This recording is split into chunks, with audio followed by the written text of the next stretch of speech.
How you doing? This is Mike from Mike's Random Thoughts, and this is why are things so crazy right now? Have you stopped and looked around lately? And if you have, I'm willing to bet that you thought to yourself, man, the world has just completely lost its mind. And if you have, I gotta say, you're not imagining it, and no, you're not alone.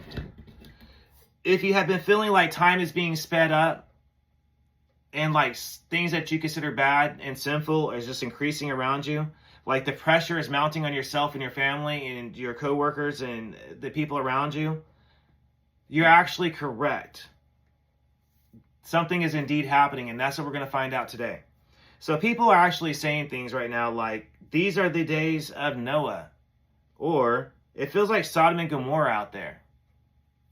Man, people are turning on their own family and friends left and right.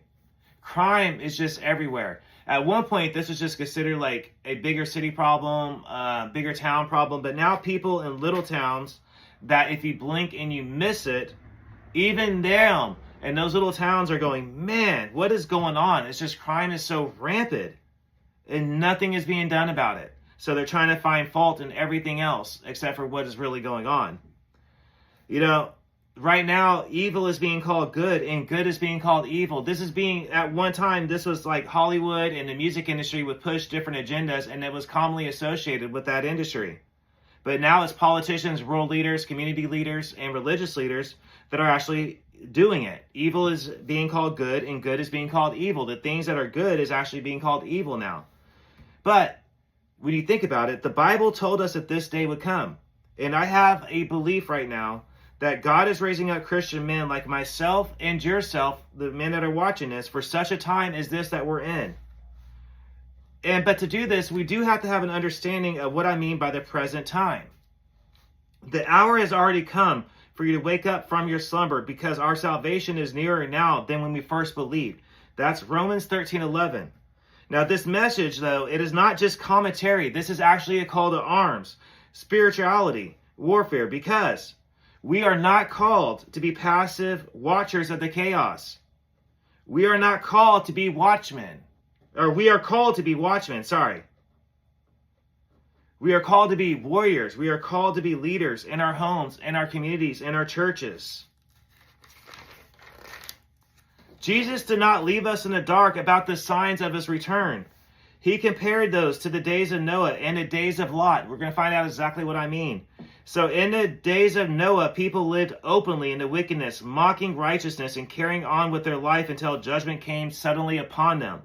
Now think about what the major cities are looking like right now. And I'm talking about London, Las Vegas, Los Angeles, New York City, even Orlando, like the bigger cities, including London, Tel Aviv, everywhere else. How are people acting? What are they doing? Is it not like the days of Noah? When you really stop and look at it. Just take the days of Noah and put them in modern day terms and you'll see what I'm talking about. Now, why did he say in the days of Lot? Well, in Lot's day, sexual perversion actually filled the streets of Sodom and Gomorrah. And people, whenever prophets would come and prophesy and say the Lord is going to pass judgment, they would laugh and ridicule and make jokes about them. Now, does that sound familiar to anybody? Like, Saturday Night Live, comedians, different comedy TV shows, even ourselves, sadly, in my past before I became a Christian. That's what we did. We'd make jokes about, oh, they've been saying that for eons and, blah, blah, blah, blah. But when you really look at it, I got to be honest. Is it not looking like it now for real? That's if you understand what those times are actually like, even from a history standpoint. Now, take a second to yourself and think about the global news headlines. Drag queens are reading to children in community libraries and even school libraries. Entire movements are pushing confusion about people's sexual identities. Violence and crime is happening in broad daylight. People don't have no shame. Back in the day, it was very rare, and you would hear somebody go, man, that person ain't got no shame in their game whatsoever. And it was literally something that was not a good thing. But now, like I keep saying over and over again, it's like that kind of thing is being praised as a good thing. So it's increasing as a result. Violence and crime, you could literally be at 2 p.m. on the side of a building in San Francisco and easily see an act of violence or crime, any given which time. Their entertainment is being made right now that glorifies perversion, that glorifies witchcraft, occultism, and rebellion against God and Christian values, in Jewish values, and even if you want to be serious about it, even Muslim values. It's Hollywood and the music industry is just literally, they're not even hiding it. They're not even attempting to put a friendly image around it. They're literally just right out in the open saying what it is. And that's what I meant by that. I mean, they're literally glorifying it. Like it's like another day to them. It's a good thing. So just like the days of Noah, people are eating and drinking, and they're carrying on and giving in marriage, meaning that they're living, though, is what they're doing is nothing wrong. They're being blind to the storm that's coming fast upon us in the horizon. And that is going on right now, is it not? When you look at it, what's going on? We have all of these things going on in the world. We got the things going on in Israel and Palestine, and all of the different Middle Eastern countries, Russia, Ukraine, China, Taiwan, and even in America, people are talking about the most craziest and ludicrous ideas like civil war. There's confusion, there's division everywhere. And at the same time, there's sexual perversion, drugs are rampant, sexual perversion is rampant everywhere that you look at. Sinful behavior is just everywhere. And that was going on in the days of Noah as well, by the way. So just like in the days of Lot, where the culture celebrated perversion and they're mocking purity. How many times do you see a funny video on Facebook, a clip on YouTube, Twitch, Twitter, whatever it is that you're using, and it's mocking something that would be considered purified, meaning like a Christian religion and their beliefs, Judaism, etc. It's just very common now for them to make jokes about it, like it's just no big deal. Now, for as those were the days of Noah, so will be the coming of the Son of Man. That's Matthew 24:37. Now, judgment is coming, but so is salvation for those who are found faithful. One of the clearest signs that we're in the last days is how divided that people are, even in their own families and their own circles of friends. Brothers will deliver brothers right now over to death, and a father and his child, and the children are rising against their parents. This is Matthew 10:21, by the way. Now, do you feel that tension going on right now in your community? Families split apart over politics, sexual identity, and just basically a difference of opinion in a lot of cases, you know? Friendships are being destroyed over people's worldviews and just opinions. Parents are literally disowning their children left and right for standing on biblical truth. I've literally have seen fathers who will not talk to their sons, and I've seen brothers who won't talk to their sisters, and vice versa, just because one of them is standing on biblical truth and it goes against one of the other people's viewpoints on what society should be like and what they should be accepting. And they're literally just burning those bridges more and more every single day. And what's sad is that's actually be considered normalized now and like acceptable. So I've seen, like I said,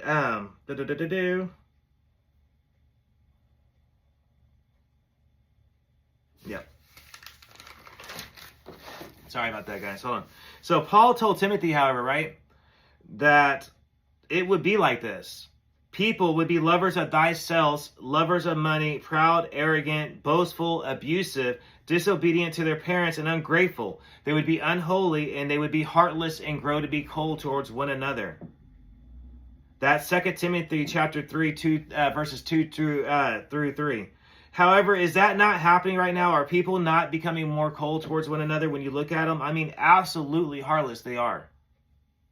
How many times do you hear people arguing with one another on a daily basis? Now, maybe not yourself because you live in a small town, whatever. But how many times have you been on social media then? How many times have you seen every single day somebody getting an argument with somebody and being like, you want to die? You want me to pull out the chopper? Do you want me to pull out the heat and just shoot you right here? That's what we mean by growing cold and heartless. Human life is nothing to people anymore. They're completely ungrateful and they're completely unholy. You can't say that they have a heart when they're willing to kill somebody over a difference of opinion, and they're willing to do it in broad daylight because they feel like it's completely acceptable and that they're going to be praised for it a lot of times, which is a whole different issue. And you can't say people aren't lovers of money. Literally, every single thing that we do in society for a basis is for the love of money. And that's because that's literally how society is designed. People are proud and people are arrogant more and more every single day. And I know you say, because I say it as well, when you're listening to one of these politicians or you're listening to this person or that person talk. So 2 Timothy chapter 3, that's literally coming true right now.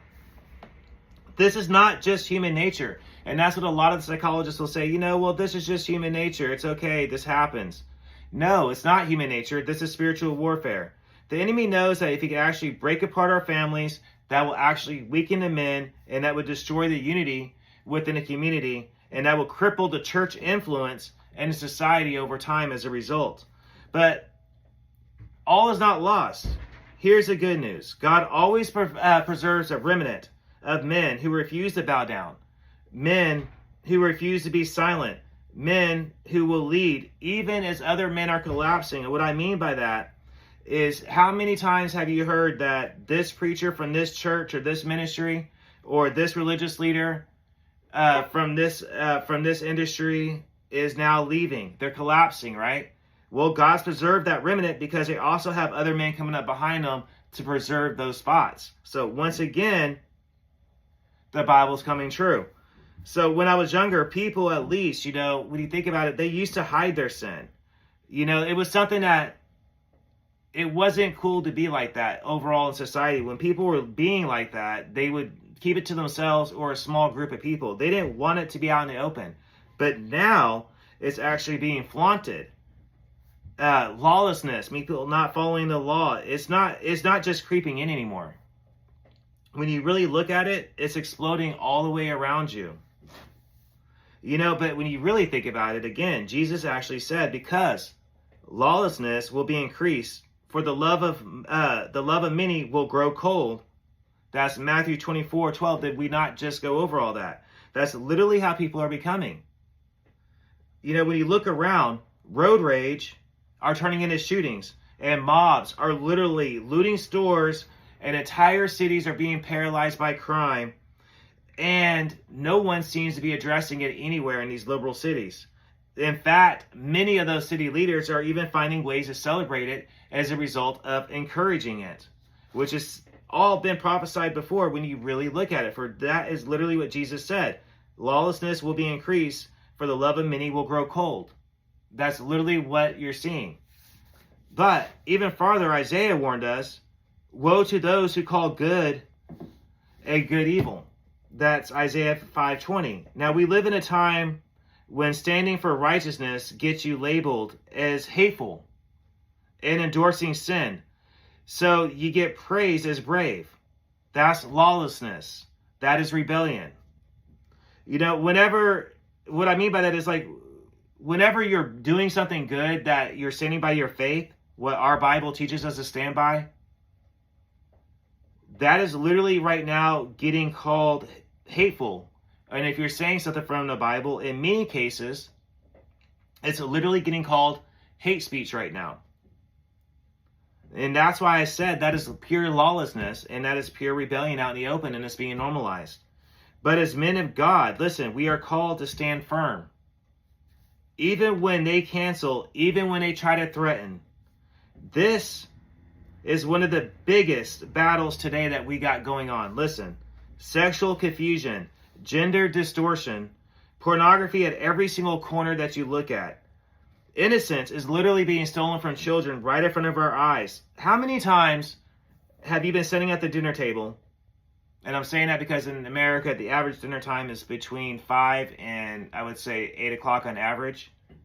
So how many times have you been sitting at the dinner table and you're just trying to watch whatever it is that you watch? For myself, it's worship music or a family program. For other people, it could be whatever. But no matter what you're watching, how many times have you seen a preview for something come on and it be so blatantly just perverse or violent or horror filled. That's what we mean by innocence is being stolen from our children. It's so rampant that it's normalized. Like, people are like, why are you even mad about that? That's normal. It's just a commercial. Just change the channel. So you change the channel, but then you see two more. You know what I'm saying? Now, but listen, Paul wrote, God gave them up to dishonorable passions and a debased mind. That's Romans chapter 1, 26 through 28. And Jude reminded us, right, that Sodom and Gomorrah was judged as examples as well. So I know this battle personally. Before I came to Christ, I fell into witchcraft, occultism, and sin, especially sexual sin. I chased pure pleasure and the meanings all in the wrong places, and majority of the time I was doing it on purpose. And truly, I can honestly say, it almost destroyed me. It literally almost killed me. But God actually pulled me out of that, and he actually set me free from that.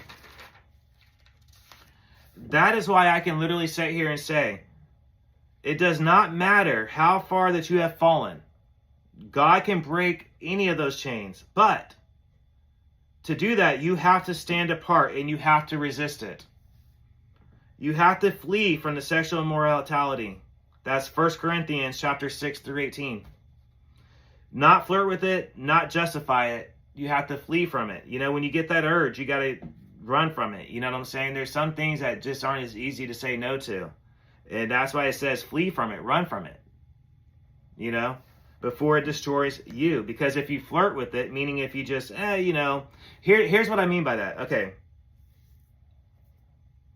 How many times have you heard one of your friends or like somebody like that go, what's wrong with looking at a pair of titties floating around? If the girl wants to show them off or shake her butt or something like that or dress this way, what's the harm in it? That's her prerogative. It's her right, But when you really think about it, we have been called to be different. That's why it says flee from sexual immorality. Not flirt with it, meaning not find a way to justify it. Like, it's just, it's just a little butt cheek hanging out. It's just this or that. It's no big deal. That's flirting with it. So you're not supposed to justify it either. You're supposed to flee from it. As Christian men, we're told to flee from it. So, do you feel that? The days will blur, the months are starting to vanish, and technology literally is advancing faster than what our minds can literally process. As soon as you figure out something, is there not another version of it out? And you're like, what happened to this yesterday? I had this pat down. All of a sudden, it's becoming obsolete. But Jesus actually said, if these days had not been cut short, no human being would be saved. And that's Matthew 24:22. So when you're going, why is everything increasing? I can't keep up with it. It's just so nuts right now. Think back on that. He said, if these days had not been cut short, no human being would ever be able to be saved. So Daniel also foresaw this. Many shall run to and from, the knowledge shall increase. That's Daniel chapter 12, chapter 4. When you think about it, and as I did, and we're about to listen to that. So, is that not today? Airplanes, the internet, AI knowledge exploding, people racing everywhere, and time slipping away. Many are running to and from knowledge, and it is increasing. To and from, and knowledge is increasing. God is shortening the days for the sakes of his elect. The acceleration is a sign, people, that the end is actually near. Many of us have been like, I don't know if I want to go on record saying that. Because how many people have made fun of that throughout our lives? I don't want to go on record saying that, whatever. People have been saying that forever. But when you really look at all these Bible verses that we just went over and over and over again, the Bible points to the exact time period and what people are acting like right now to this day. And I would honestly say the amount that is happening, this is the first time in world history that it's ever happened like that.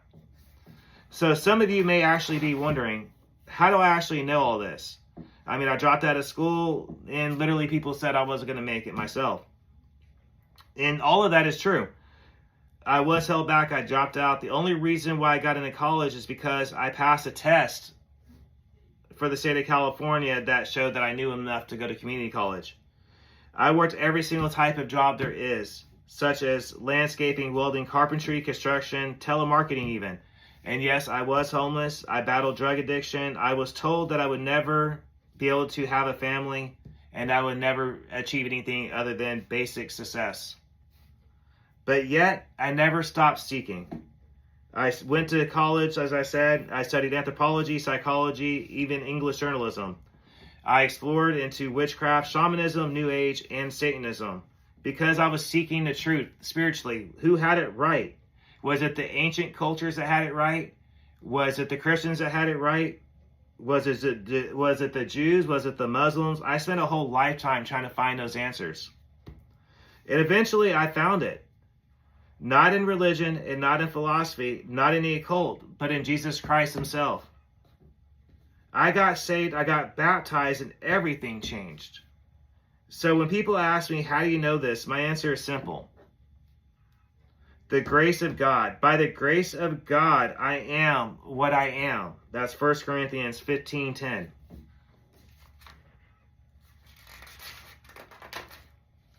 See, everything that I survived, every skill I have gained, every insight that I have shared on this show, on my blogs that I write little short articles on, it's all because God did not let go of myself. Even when I was running away from him and screaming, get back, I don't want nothing to do with you. I told you to get back. And literally running the wrong way as far south religiously as I could go. He still never quit sending people. He never quit trying to reach out to me. So listen to me and hear me well. We are not living in ordinary times anymore. Even people that practice New Age occult religions will tell you that. We're living in a very spiritually active time right now.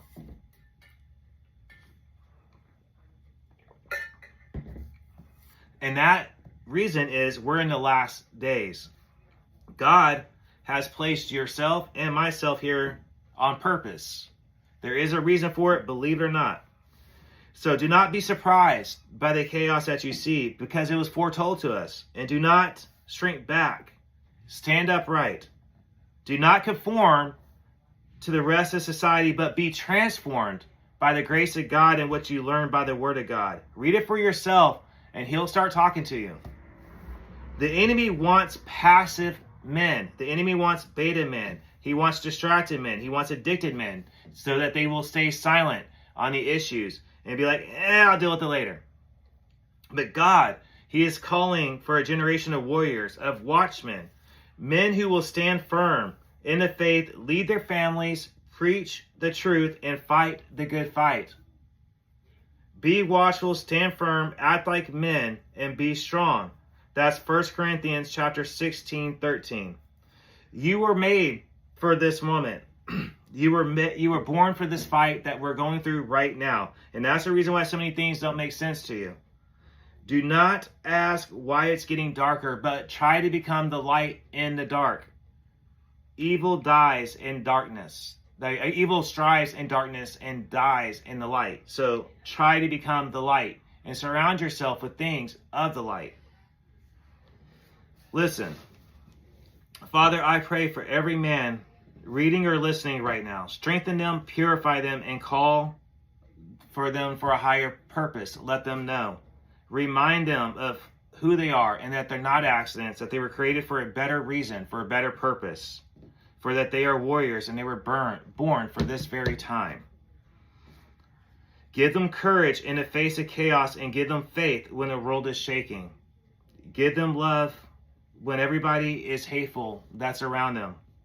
And remind them that, Lord, that you are coming soon. In Jesus' name we pray, amen. That's the first time I've ever prayed on this show. And this is one of the prayers that I prayed not too long ago that I included in this for a reason, evidently. As I'm sure you guys know, we're heading into some very interesting times.